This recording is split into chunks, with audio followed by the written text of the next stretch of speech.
If there's one thing you guys know about me, it's that I love imports. I absolutely adore playing games that we never actually got over here. Playing fan translations, playing RPGs that have never really seen the light of day in the United States. I freaking love it. It's one of my favorite things ever. What's up, guys? Nintenjoel here once again, and this is my Super Famicom collection.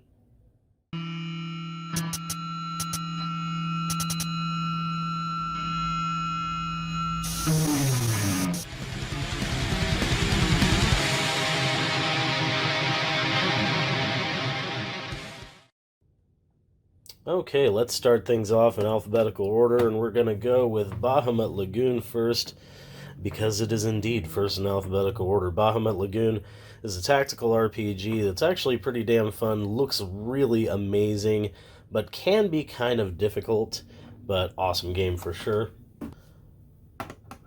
Next, we've got Bastard, a crazy fighting game where you basically can go in and out of the screen, basically back and forth between the screen, not only left and right. Really crazy fighting, really kind of hard to hit everything and everybody and move around, but it is a cool looking game. Picture a fighting game, but like in the world of Space Harrier. And next up we have Dark Half. This is a pretty crazy game because you get to play as the protagonist, and you get to play as the main bad guy as well. You switch off every day. Kind of tactical combat. I really do like the isometric view in this game. This is a pretty cool one. And next we have Der Langrisser. Now, Der Langrisser is a tactical RPG. This is one of the few that I have not really played. I've seen footage of it, and it seems a little unusual for a tactical RPG. Just all kinds of characters on screen at once, so don't have much to say about that. Before we go any further, I do want to remind you guys that I do stream on Twitch. I stream RPGs, Metroidvanias, and adventure games, so if you want to check me out there, it would be amazing if you followed and joined chat. That's twitch.tv/Nintenjoel. Next, we have Dragon Quest 1 and 2. If you're not familiar with the Dragon Quest games, I don't know what is wrong with you, but turn-based RPGs, these are the remakes of 1 and 2 for Super Famicom. They look great, they sound great, highly recommended. Also highly recommended is the Dragon Quest 3 remake. So good. Again, it looks good, it sounds good. Traditional turn-based combat in a really cool game. I love the cover to this one. The art is just really, really awesome. We did not get these. We got Dragon Quest V, an amazing game, very fun game. I actually beat this recently on the DS remake, but the Super Famicom game is definitely worth playing. Great graphics, really good story. Actually, really good story. I just like the entire presentation and the atmosphere of that one. And, of course, we've got Dragon Quest VI.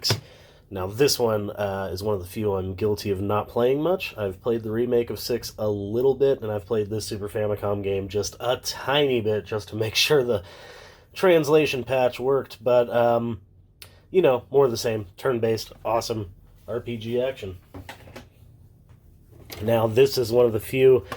I almost didn't include this in the video. This is Far East of Eden 0. I play my Super Famicom games on Retron 5.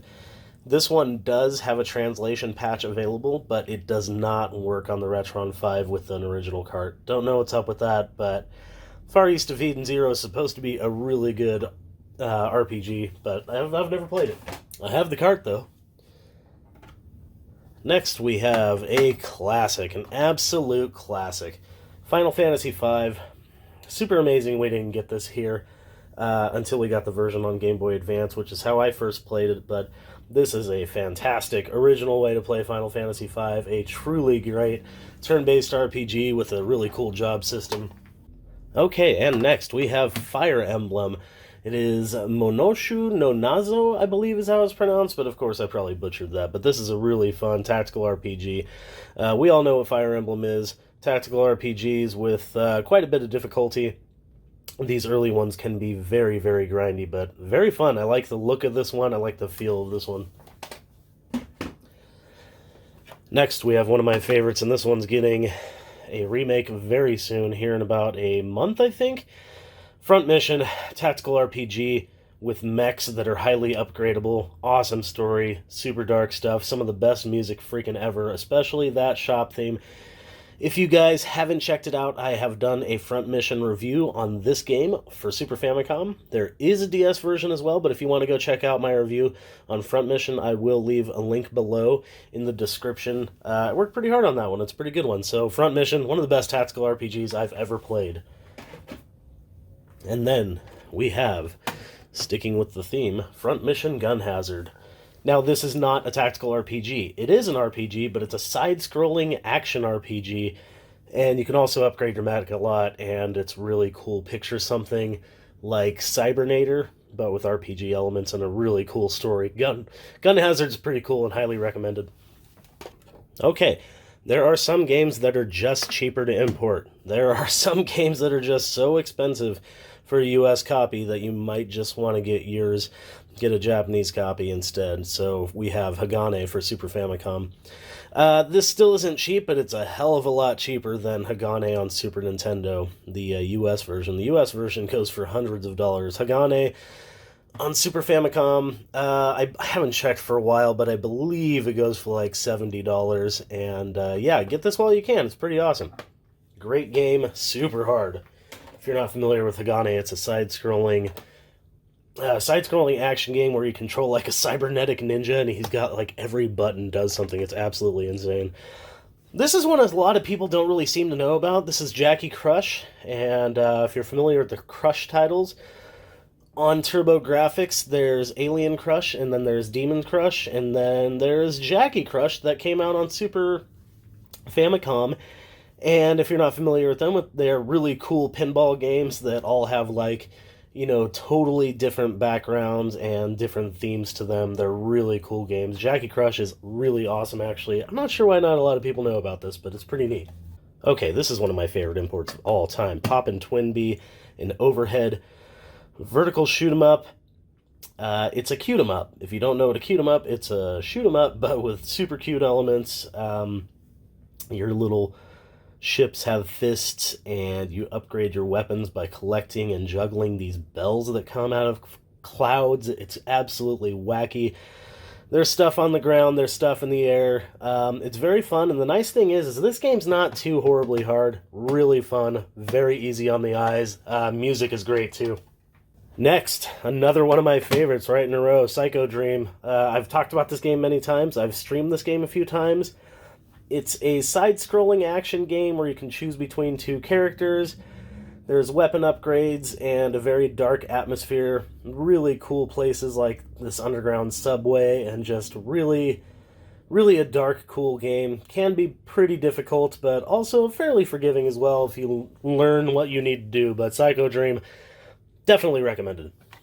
Psycho Dream is actually on the Nintendo Switch shop, or what is it, the online service? Next, we've got Record of Lodos War. Record of Lodos War is pretty cool. It's been around for a long time. It's an anime. I think there's mangas as well. Of course, there's probably mangas as well. But the thing about Record of Lodos War is they don't really explain a lot to you. So if you're not familiar with the whole like franchise, you may not get the story as much. But the game's pretty fun. Combat's kind of tactical. Pretty neat stuff. I really like the look of this game. Pretty neat feel to it, you know. And as I stated before, sometimes it's just cheaper to get the import than it is to actually get, you know, the US copy. So we've got Rockman 7, which is, of course, Mega Man 7. And it is much, much cheaper. We all know what Mega Man is, though.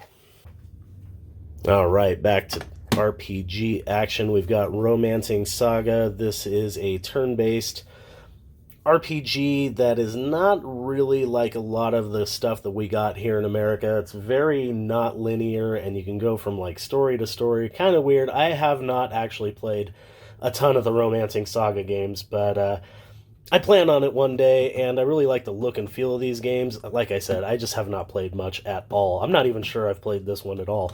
I may have played the second one.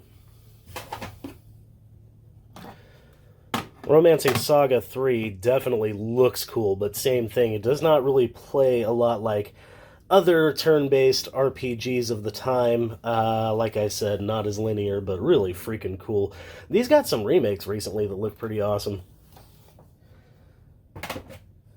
Next up, we have Where It All Started. Shin Megami Tensei 1. Amazing stuff. First-person dungeon crawling RPG, but you collect demons, and you can, like, fuse them together, and it's just really a crazy, awesome, amazing time. Shin Megami Tensei rules, whether you're playing the old games or the new games, for sure. And sticking with that theme, we've got Shin Megami Tensei 2. More of the same. First-person dungeon crawling with crazy demons and a super dark atmosphere. Amazing. Highly recommended. What is not really that highly recommended is the shooting collection. It's okay. I don't even really remember what the games are on it, but it was like there were 8-bit games that got ported over to Super Famicom. They're fairly simple, but yeah, you get like 3 games, I think, on this. I think. It's been a while. I only played it once and I was like, meh.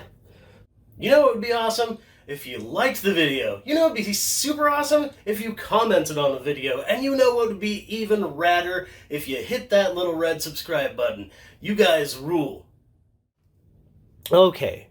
We've got Silvia Saga 2. This game kind of reminds me of, like, if you mixed, like, I don't know, 7th Saga and Phantasy Star as far as looks during battle, but some Breath of Fire-ish mechanics, and I don't know, it's pretty interesting. Nothing to scream at, but Silvia Saga 2, I haven't played the first one. I mean, shit, I've barely played that second one. Another game that is definitely worth importing because the one in the United States is so expensive. Sonic Wings on Super Famicom, otherwise known as Aero Fighters in the United States, which is like a $500 game or more. I haven't checked in a long time, but Sonic Wings, basically the same game. It's a shoot 'em up, so you don't really need to worry about if it's Japanese or not, but it's a really awesome game. Lots of stuff flying at you. Good stuff. Good times, good times. That game, I think, goes for about like 50 or 60 bucks, as opposed to hundreds. Now, this one's name is Daikaiju Monogatari, and I believe that translates something similar to like Super Shell Monster Story or something like that. This is an interesting game, but it's pretty much just a Dragon Quest clone with monsters that are recruitable. It's pretty interesting. It's pretty cool. I haven't played a lot of this one, but I like the look of it, but it basically is a Dragon Quest clone, which isn't always a bad thing. Tactics Ogre, Let Us Cling Together. It's a tactical RPG. The thing about Tactics Ogre is it plays differently from the game that we got in America, which is the Ogre Battle, March of the Black Queen. Different games, but they play very different as well. This plays more like Final Fantasy Tactics. Speaking of tactical RPGs, we've got Treasure Hunter G, which is not a complete tactical RPG, but the battle certainly is. Interesting stuff, incorporating colored elements for every square and what they can do, and it's pretty interesting. One thing I will note, Treasure Hunter G is one of the most beautiful games on the system. If you want an absolutely gorgeous turn-based RPG with some tactical RPG elements, Treasure Hunter G just may be the game for you. Okay, so here we go. Ys 5, kind of a controversial game on the Super Famicom and a controversial game in the franchise of Ys. This game literally almost killed the franchise. In fact, after Ys 5, there were no Ys games for the entire next console generation. It wasn't until PS2 that it returned back with Ark of Nafishtim. Ys 5 is pretty cool. I actually did a review a long time ago on it. You can go check it out, but I've changed my mind on a few things, because back then I hadn't played a lot of Ys games. I thought it was pretty awesome. However, compared to other Ys games, this game ain't shit, but it's okay. Hack and slash overhead action RPG with useless magic. Okay, so that's it for the loose carts. However, I do have 4 complete in-box Super Famicom carts. First of all, we've got Mystic Arc. Mystic Arc is a pretty unusual one. It is very, very similar to 7th Saga, but I have not played this one very much at all. All I know is the translation patch works for it, but it looks and feels a lot like 7th Saga. Maybe a spiritual successor, but I'm not positive. Okay, next we've got Romancing Saga 2. I actually have all 3 games, just this one's complete in box. At least I think this one's complete in box. It might be missing manual. But Romancing Saga 2, pretty cool stuff. Definitely a nice art style, but you can tell this one's a little bit older. Reminds me of like Final Fantasy IV quite a bit as far as like art style, but pretty crazy. Like I said, the series does not play like all RPGs though at the time. This is my newest Super Famicom pickup, and I am super stoked about it. I have not tried it yet, but this is Shinigami Tensei If. So, yeah, lots of cool Shin Megami Tensei stuff going on here. This was a recent pickup when I went to the coast, and man, it is awesome. It's complete in box. Super nice shape, rad art, first-person dungeon crawler. I assume you get demons and you fuse them together, but I haven't played this yet. This is, like I said, my newest pickup for Super Famicom, and I haven't actually picked anything up for the system for a long time, so this was really, really neat to get. Very stoked about that. Okay, lastly, we have Wizardry, Bane of the Cosmic Forge, and I really like this artwork, the simple logo, and just the presentation in general.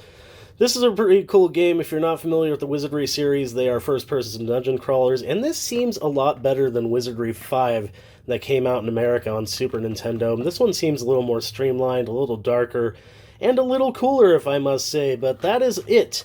Those are all of my Super Famicom games. So, Super Famicom imports amazing stuff. RPGs, there's fighters on there, there's freaking puzzle games on there, there's action games, platformers.